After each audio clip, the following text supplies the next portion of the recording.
কোনো সমস্যা সমাধান করার জন্য অবশ্যই তোমাকে কিছু ধাপ অতিক্রম করে চলতে হয়। সেই ধাপগুলোর লিখিত আকার যেটা, সেটা হচ্ছে সি প্রোগ্রামিংয়ে অ্যালগরিদম। আর চিত্রিক আকার যেটা, সেটা হচ্ছে সি প্রোগ্রামিংয়ে ফ্লোচার্ট।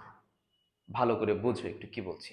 যে যে কোনো ধরনের সমস্যা তুমি যদি সলভ করতে চাও, তাহলে তোমাকে কিছু ধাপ মেনটেন করে স্টেপ বাই স্টেপ সেই কাজগুলো করতে হবে। সেই ধাপগুলোর যুক্তিসম্মত ধাপগুলোর লিখিত রূপ যেটা, সেটাই অ্যালগরিদম। আর ওই ধাপগুলোকে যদি তুমি চিত্রের সাহায্যে প্রকাশ করো, তাহলে সেটাই ফ্লোচার্ট। আসো আমরা শিখি অ্যালগরিদম এবং ফ্লোচার্ট। তো অ্যালগরিদম আর ফ্লোচার্টটা কি? কোনো সমস্যা সমাধানের জন্য যে যুক্তিসম্মত কিছু ধাপ আছে, সেই যুক্তিসম্মত পর্যায়ক্রমিক ধারা তুমি বর্ণনা করে লিখিত আকারে প্রকাশ করেছো, সেটা হচ্ছে তোমার অ্যালগরিদম। আর সেই যুক্তিসম্মত ধাপগুলোই যদি তুমি চিত্রের সাহায্যে প্রকাশ করো, তাহলে তাদেরকে তুমি বলতে পারো কি? Flow chart. এইবার আসলে অ্যালগরিদমটা তুমি কি করে শুরু করতে পারো। একদম সহজ একটা অ্যালগরিদম দিয়ে আমরা শুরু করি।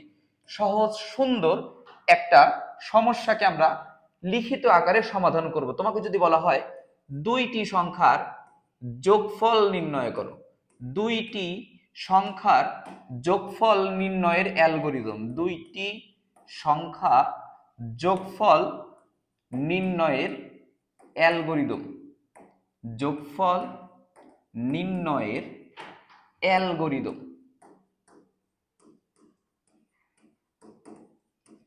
তাহলে এইটা তুমি কি করে করবা? একদম এই অ্যালগরিদম দিয়ে আমরা আস্তে আস্তে আস্তে আস্তে কাজটা শেখার চেষ্টা করব। খেয়াল করো।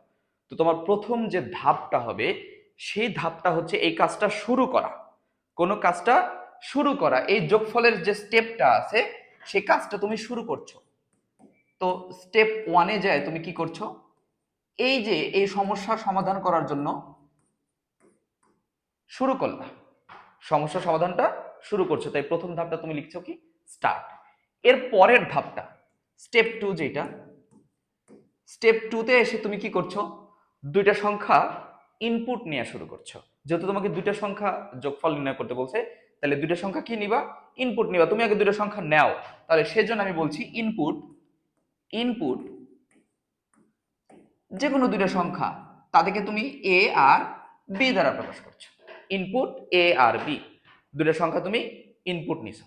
এবার আবার খেয়াল করো, দুটো সংখ্যা ইনপুট নেওয়ার পর দুটো সংখ্যা নিছি, এবার দুটো সংখ্যাকে কি আমার যোগ করতে হবে না? আসো যোগ করি।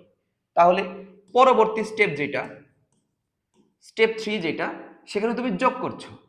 এই সংখ্যাগুলোকে যোগ করে তুমি যোগফলটা প্রকাশ করবা। তাহলে এখানে লিখছো S equals to A plus B, অর্থাৎ এই যোগটাকে, এই যোগফলটাকে তুমি এস দ্বারা প্রকাশ করেছো।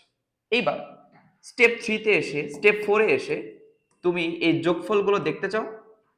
এই যে যে যোগটা তুমি করেছো, সেই যোগটা তুমি দেখতে চাও। তাই সেই যোগটা দেখার জন্য তুমি বলো যে প্রিন্ট প্রিন্ট এস, অর্থাৎ তুমি যে যোগটা করেছো সেই ফলাফলটা তোমাকে দেখাচ্ছে। তাহলে কি করলা দেখো একটু আবার ভালো করে। এই দুটা সংখ্যা যোগ করার জন্য তুমি ফ্লো চার্টটা, অ্যালগরিদমটা শুরু করেছো। তারপরে তুমি দুটা সংখ্যা ইনপুট নিছো, তারপরে তুমি তাদেরকে যোগ করছো, যোগ করে এক জায়গায় রেখেছো। কোথায় রেখেছো? এস এ রেখেছো। তুমি বলছো এস ইকুয়াল এ প্লাস বি, অর্থাৎ এস মানে এ আর বি এর যোগফল। এবার তুমি যোগ করা হয়ে গেছে তোমার, তাহলে তুমি যোগফলটা দেখতে চাও, সেজন্য তুমি বলছো প্রিন্ট এস। তার মানে তোমার যোগফলটা তোমাকে প্রদর্শন করার জন্য তুমি বললা প্রিন্ট এস। এবার তোমার পুরা কাজ শেষ, যোগ করে ফেলছো, যোগ দেখে ফেলছো, যোগফলটা দেখে ফেলছো। তাহলে এবার তোমার কাজ কি শেষ? তাহলে যেহেতু কাজ শেষ, এই একদম শেষের স্টেপ, স্টেপ ফাইভে এসে তুমি এইটাকে স্টপ করে দাও। বাস। এই যে একটা দুটো সংখ্যা যোগ করার জন্য যে ধাপগুলো আমার মেনটেন করা দরকার, সেই ধাপগুলো আমি ধাপ বাই স্টেপ লিখে ফেলেছি। তাহলে এটাই হচ্ছে আমার অ্যালগরিদম, একবারে সহজ। খেয়াল করো, শুরু করছো, ইনপুট নিচ্ছ দুইটা সংখ্যা। তাহলে এখানে যদি বলে তিনটা সংখ্যা, যদি বলে তিনটি সংখ্যা, এটা যদি বলে দেয় তোমাকে যে তিনটা সংখ্যা তুমি নির্ণয় করো, তিনটি সংখ্যার যোগফল নির্ণয় করো, তখন তুমি কি করবা? তখন কি আর ইনপুট আকারে দুইটা নিবা? না, তখন তোমাকে ইনপুট আকারে কয়টা নিতে হবে? তিনটা। এ বি সি নিছো তুমি ইনপুট আকারে। এবার তুমি স্টেপ থ্রিতে এসে যোগ করছো এ বি আর এই সি, তুমি যোগ করছো, যোগ করে যোগফলটা রেখেছো কোথায়? এস এ রেখেছো। যোগ করা হয়ে গেছে, এবার যোগফলটা দেখতে চাও, তাহলে কি করছো, প্রিন্ট এস। তোমার যোগফল দেখা হয়ে গেছে, এবার তুমি এই প্রোগ্রামটা থামায় দাও, স্টপ করে দাও, স্টপ। স্টেপ 5 এসে স্টপ। এই যে ধাপ বাই ধাপ, স্টেপ বাই স্টেপ তুমি লিখেছো, এটাই হচ্ছে তোমার অ্যালগরিদম। এখন এই অ্যালগরিদমটার যে চিত্রিক রূপ, চিত্রের সাহায্যে তুমি অ্যালগরিদমটা লিখবা, সেই অ্যালগরিদমটার চিত্রিক রূপটাই হচ্ছে তোমার সেই ফ্লোচার্ট। এখন এই ফ্লোচার্টটা তৈরি করার জন্য তোমাকে কিছু প্রতীক সম্বন্ধে ধারণা রাখতে হবে। কি? এই ফ্লোচার্টটা তৈরি করার জন্য কিছু প্রতীক সম্বন্ধে তোমাকে ধারণা রাখতে হবে, কোন প্রতীক দ্বারা কি কাজ করা হয়। এখানে যে উপবৃত্তাকার চিহ্নটা আছে, এই প্রতীকটা দ্বারা তুমি শুরু এবং শেষ এই কাজটা করতে পারো। এই যে আমাদের আয়তাকার চিহ্নটা আছে, এর ভেতরে তুমি প্রক্রিয়াকরণ করতে পারো। প্রক্রিয়াকরণ করবা কার ভেতরে? আয়তাকারের ভেতরে।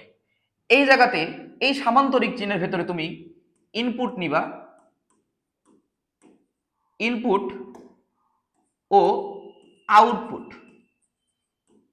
ইনপুট ও আউটপুটের জন্য তুমি কি ব্যবহার করতে পারো? সামান্তরিকটা ব্যবহার করতে পারো।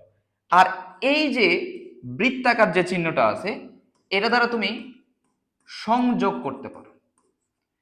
এইখানে এই ডায়মন্ড শেপ যেটা আছে, এইটা দ্বারা তুমি এর ভেতরে সিদ্ধান্ত নিতে পারো।